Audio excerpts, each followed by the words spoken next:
कैसे इस गरीब घर जमाई ने 50 करोड़ का हीरा गिफ्ट किया, ये देखकर चौंकी मत। ये गरीब लड़का बड़े बड़े बिजनेसमैन और माफिया डॉन से जूते साफ करवा सकता है। ये किसी 7 स्टार होटल में जाकर लाखों का बिल बिना पे किए निकल सकता है। और यही लड़का 20 रुपए का नींबू पानी भी उधार में पीता है। यही है वजह कि आज पूरी दुनिया इस कहानी की दीवानी है। किधर जाना है? अरे मैं आहान हूँ, मैं भी इस बर्थडे पार्टी पे इनवाइटेड हूँ, मैं गेस्ट हूँ। हाँ, बड़े लोगों का पार्टी चल रहा है, थकने रहा है। अरे लेकिन मैं गेस्ट हूँ, मैंने कहा ना।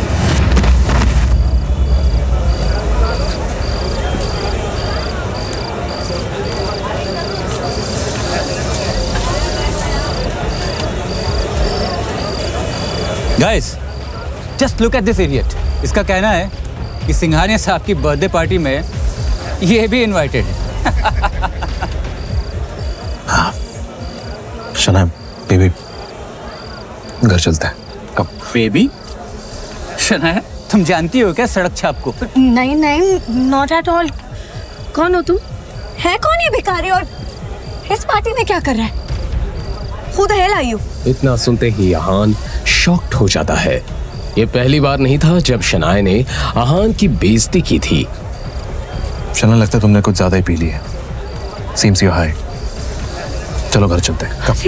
ए निकम्मे, चल निकल यहाँ से। सिक्योरिटी, इस कचरे को उठाकर बाहर फेंको। ठीक उसी समय बर्थडे बॉय सिंघानिया पहुंचता है और सभी लोग उसको बर्थडे विश करने उसके पास जाते हैं। लेकिन अचानक सिंघानिया की नजर आहान पर पड़ती है और वो आहान को अपनी पार्टी में देखकर चौंक जाता है। ये सारा नजारा देखकर बाकी लोगों के पसीने छूट जाते हैं। आहान सिंह रायजादा साहब, धन्यवाद हमारे जो आप यहाँ मुझ जैसे गरीब के बर्थडे पार्टी में पधारे। आइए सर, प्लीज प्लीज आइए सर। लेकिन आहान कुछ नहीं बोलता है और चुपचाप वहां से बाहर निकल जाता है। बाहर जाकर वो शनाया का इंतजार करता है।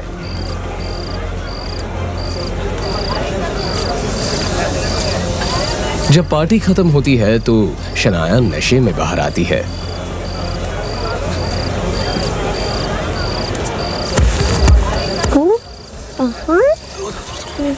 चलो उधर चलो। बीवी है, चल।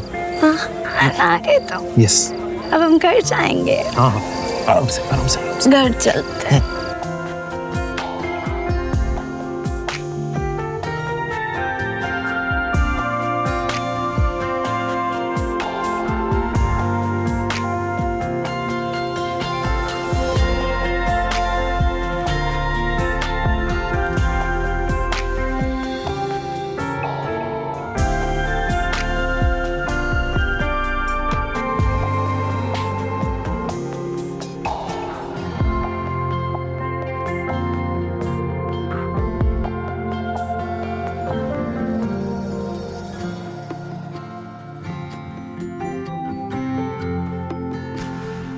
उसे लेकर आहान किसी तरह अपने ससुराल वाले घर तक पहुंचता है।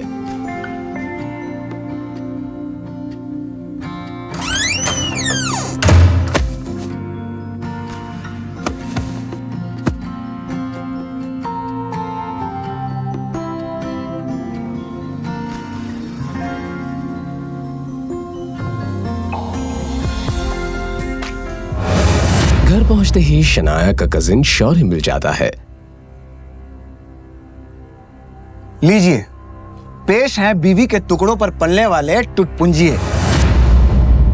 ऐसे नसीब लेकर ना कुछ कम ही लोग पैदा होते हैं। बीवी के टुकड़ों पर पलने वाले घर जमाई। इस शर्म से डूबकर मर क्यों नहीं जाते हो? आहान कुछ नहीं बोलता है।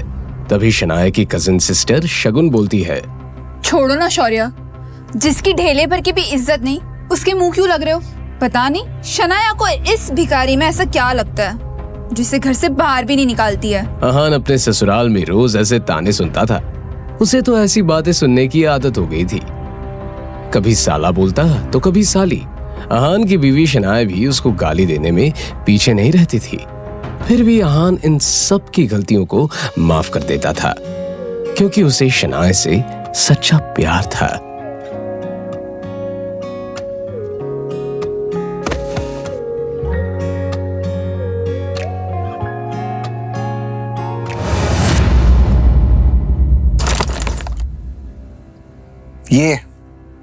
ये है तेरी असली औकात। अभी नहीं, प्लीज।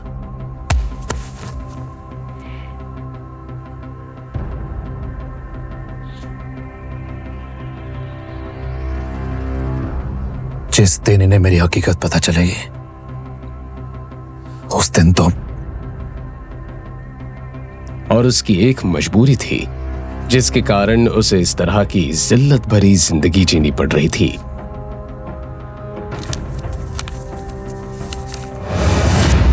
आहान की हकीकत क्या थी ये कोई नहीं जानता था, लेकिन न जाने क्यों आहान भी किसी को नहीं बताना चाहता था। वैसे आहान इतना बेइज्जत होने के बावजूद भी सिर्फ शनाया की वजह से ही चुप रहता था।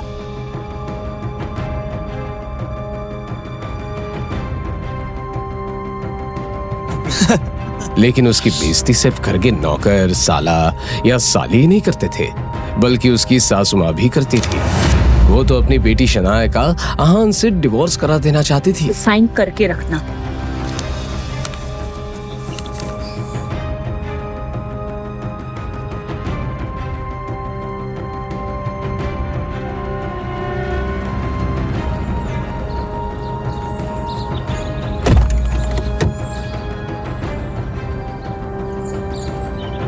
हम अभी किसी को मिलने अंदर जा रहे हैं और उन सबके सामने गलती से भी तुम्हें ये नहीं बोलना है कि तुम मेरे हस्बैंड हो।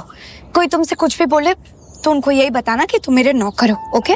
मगर शनाया जी। क्या मगर शनाया जी? हाँ, तुम्हें पता भी है लोग जो अंदर बैठे हैं उनकी कितनी ऊंची पोजीशन है, कितने अमीर है वो लोग। अगर उन्हें पता चल गया ना कि तुम जैसा निकम्मा और नाकाबिल लड़का मेरा हस्बैंड है तो उनके सामने मेरा बहुत गलत इंप्रेशन पड़ेगा, बहुत बेइज्जती हो जाएगी मेरी। इसलिए प्लीज मैं जैसा बोल रही हूँ वैसा ही करना। ठीक है शनाइश। ये पहली बार नहीं था कि शनाया अपने गरीब पति आहान की बेइज्जती कर रही थी। शनाया और उसके घर वाले आहान को एक कुत्ते से भी बदतर समझते थे, लेकिन आहान किसी की बातों का बुरा नहीं मानता था, क्योंकि उसे अपनी बीवी शनाया से बेइंतहा प्यार था।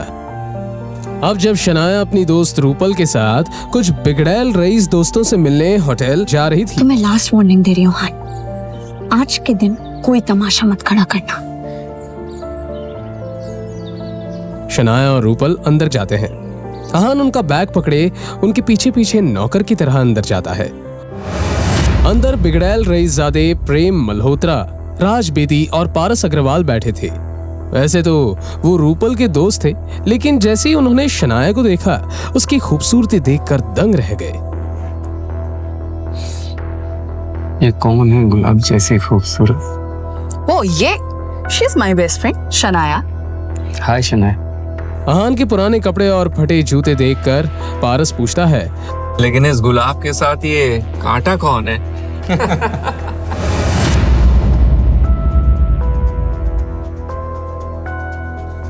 जी मैं आहान हूं। अरे हाँ, याद आया, शनाया गिल। तो इसका मतलब ये वही निकम्मा आहान है जिसे शनाया के पापा शेखर गिल ने शादी कराई है, राइट शनाया? अब जैसे ही प्रेम और पारस को पता चलता है कि ये गरीब इंसान इस खूबसूरत लड़की शनाया का पति है, तो शनाया से फ्लर्ट करने के अरमानों पर पानी फिर जाता है। अब वो तीनों मिलकर आहान की गरीबी का मजाक उड़ाने लगते हैं। आहान भैया, मैंने सुना आप किसी बैंक में काम करते हैं, तो बस यही जानना था कि आपको महीने की सैलरी कितनी मिलती है? अब हद हो गई थी। इस तरह किसी अनजान से पहली मुलाकात में इतना पर्सनल सवाल करना बहुत गलत बात थी। जी वैसे तो मुझे 12,000 मिल जाते हैं, और कभी कभार बोनस अगर मिलता है तो फिर 15,000 भी हो जाता है। 15,000? जी 15,000? 15? नहीं, अच्छा है। मतलब मेरे ज्वेलरी स्टोर के अकाउंटेंट से सैलरी आधी ही है, लेकिन आजकल के जमाने में तो इतना भी बहुत होता है, नहीं? पारस भाई, हाँ, अगर तुम्हारे स्टोर में किसी स्टाफ की जरूरत हो, क्यों ना हम आहान भैया को कंसीडर करें? हाँ। वैसे दिखने में समझदार लगते हैं, शिकायत का मौका नहीं देंगे। हाँ, क्यों नहीं। मतलब इन्हें मैं 20-25 हजार की सैलरी तो ऑफर कर ही सकता हूँ।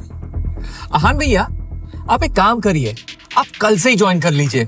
अगर वो चाहता तो उन तीनों को खरीदने की ताकत रखता था, वो भी इस तरह जैसे बाजार में जाकर कोई धनिया खरीदता हो। वो क्या है मिस्टर अग्रवाल, आपके ऑफर के लिए थैंक यू। इनफैक्ट आपने मेरे बारे में इतना कुछ सोचा, उसके लिए मैं शुक्रगुजार हुआ आपके। लेकिन क्या है कि मुझे ना ज्वेलरी के बारे में ज्यादा आइडिया है नहीं, तो आई एम सॉरी। इधर शनाया रूपल के रईस दोस्तों की बेकार की बातों को सुनकर चिढ़ गई।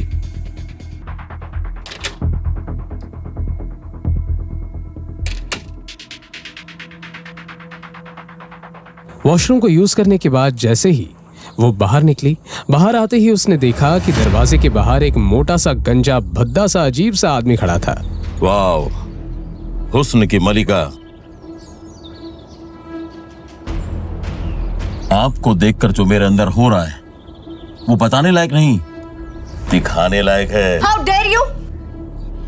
एक नंबर के घटिया और बदतमीज आदमी हो तुम। Very energetic.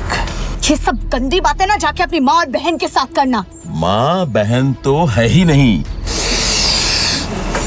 तो अब तुम ही मुझे सिखाओ। घटिया। छोड़ो।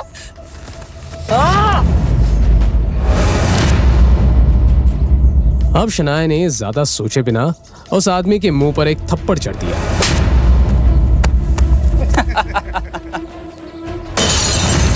शनाया ने बिना कुछ सोचे समझे घबराहट के मारे अपनी आंखें बंद कर दी, मगर वो बॉटल शनाया तक नहीं पहुंची।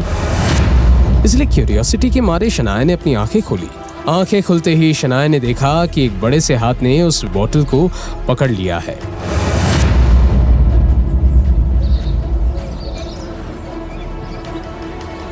लगता है आपने कुछ ज्यादा ही पी लिया है। अगर आप घर पे वन पीस में जाना चाहते हो भी जिंदा, मेरी बीवी से माफी मांगनी है। तो अब मैं बताता हूं कि किसे कितनी चढ़ी है।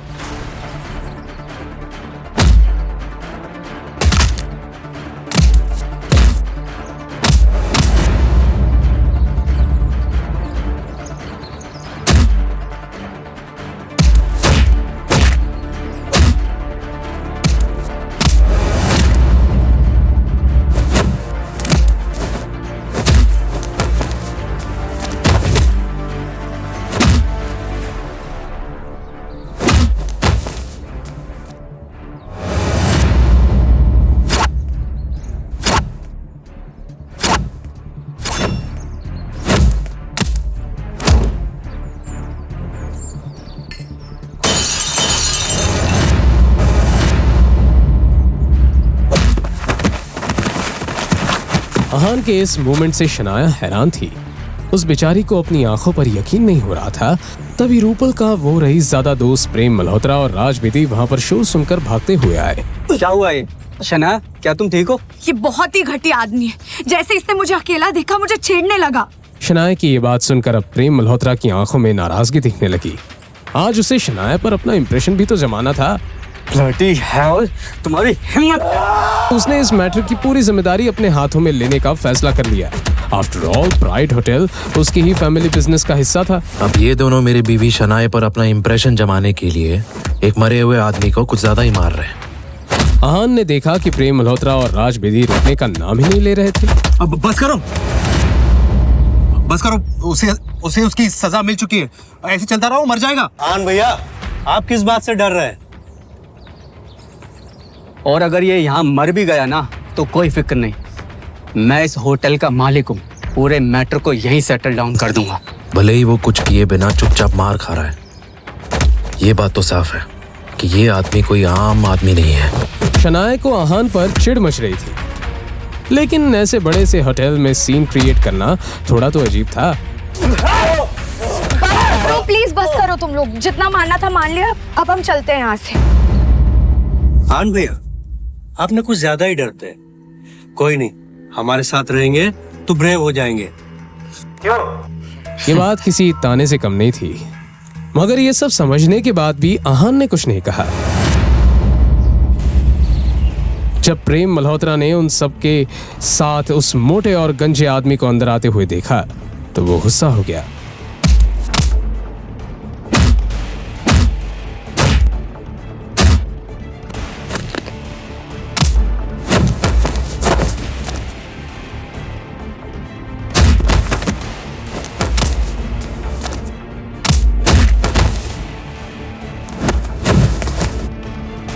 प्रेम मल्होत्रा कोई सीधा साधा फाइटर नहीं था, उसे कराटे में ब्लैक बेल्ट मिला था।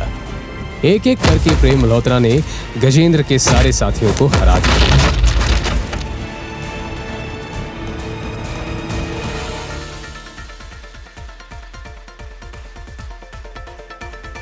तुम सब गुंडे कहीं जाने के लायक नहीं। मिस शनाया एंड रूपल, आप दोनों ठीक हैं? प्रेम के सवाल के जवाब में शनाया और रूपल ने हामी भर दी। प्रेम शनाया की आंखों में अपने लिए तारीफ देखना चाहता था, मगर उसने देखा कि शनाया की नजरें तो अपने पति आहान की तरफ थी। वो आहान जो चुपचाप हाथों में आइस पैक लिए गुंडों की तरफ देख रहा था। वाह मेरे शेर, प्रेम मेरे भाई, तूने तो कमाल कर दिया यार। मुझे नहीं लगता कि ये सब हमको और तंग करेंगे, क्यों? एग्जैक्टली। वैसे इन नठल्लों का करना क्या है? किसी को बुला के इनको दफना दो। पारस बस अपनी बात को बड़ा चढ़ा के कह रहा था। वो सच में ऐसा कुछ करने की हिम्मत नहीं रख सकता था।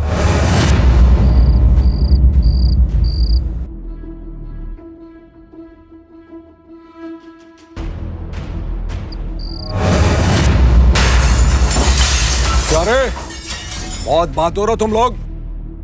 चलो मैं भी तो देखूं कितनी बात हो रही है तुम में। आओ मेरा सामना करो, आ जाओ आ जाओ। देखो रे। तो हाँ, मैं भी कहाँ डरता हूँ। तुम सामने तो आओ, तुम्हारा सामना भी जरूर करूंगा। बेटा इधर देख। मगर जब तक प्रेम मल्होत्रा ने अपनी ये बात कही, वो आगे कुछ बोल ही नहीं पाया। अपने सामने आदमी को देखते ही प्रेम मल्होत्रा की बोलती बंद ही हो गई, क्योंकि सामने जो आदमी खड़ा था वो कोई ऐरा खैरा गुंडा नहीं था। चेहरे पर जख्म का एक लंबा सा कट और हट्टा कट्टा बॉडी विकी भाई था। उसके पीछे 15 से 20 आदमी और थे। उन सब के बाइसेप्स को देखकर ये पता लगाना मुश्किल नहीं था कि वो सब के सब फाइटर्स थे। भाई हम तो बस मजाक कर रहे थे। अच्छा, मजाक कर रहे थे? हाँ भाई। लाइफ में मजाक तो होना चाहिए। क्यों रे, तुम लोग मजाक करते हो ना? तो अभी मैं तुम लोगों के साथ थोड़ा मजाक करूं। बात करके सेटल डाउन कर लेते हैं ना। हाँ हाँ भाई। चलो रे, मजाक करो। विकी भाई के गुंडों ने पारस और राज को मारना शुरू किया।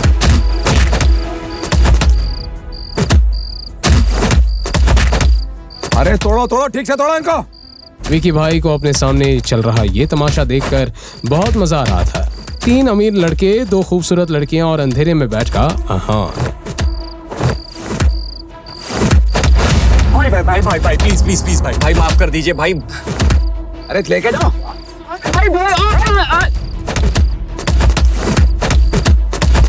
विकी भाई ने बाकी तीनों की तरफ ध्यान नहीं दिया और बस उन 3 रईसों के बिगड़ैल बेटों को तड़पते हुए देखने लगा। विकी भाई के उस गुंडे ने एक बड़ा सा लोहे का रॉड पकड़ा और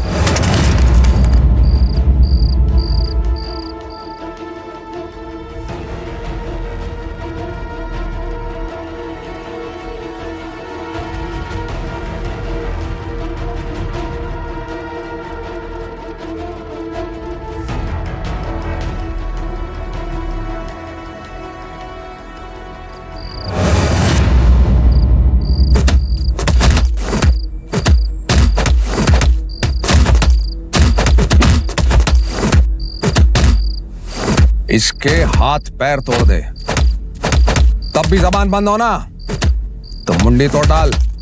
और 13वीं वाले दिन इसके मेयर बाप को 2 करोड़ रुपए भेज देना। शनाया ने गुस्से से चिल्लाकर कहा। विकी भाई ने जब इस आवाज की डायरेक्शन में देखा तो उसकी आंखें खुली की खुली रह गई। उसे अपनी आंखों पर यकीन नहीं हो रहा था। विकी भाई के ऐसे रिएक्शन से सब हैरत में थे। क्यों शनाया की सिर्फ आवाज सुनकर विकी भाई जैसे बड़े गुंडे के माथे पर पसीना आ गया।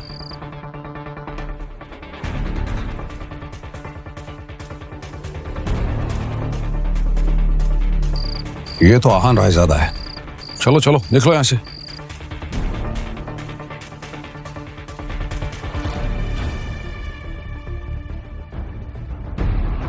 क्या विकी और आहान का पहले भी कहीं सामना हो चुका है? क्या सचमुच आहान एक सीक्रेट अमीर ज़्यादा है?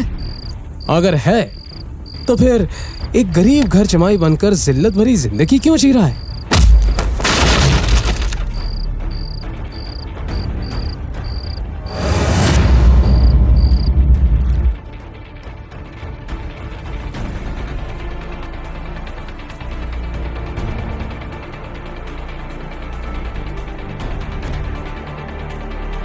क्यों शनाया के पापा ने उसकी शादी अहान जैसे गरीब फटीचर से करवा दी?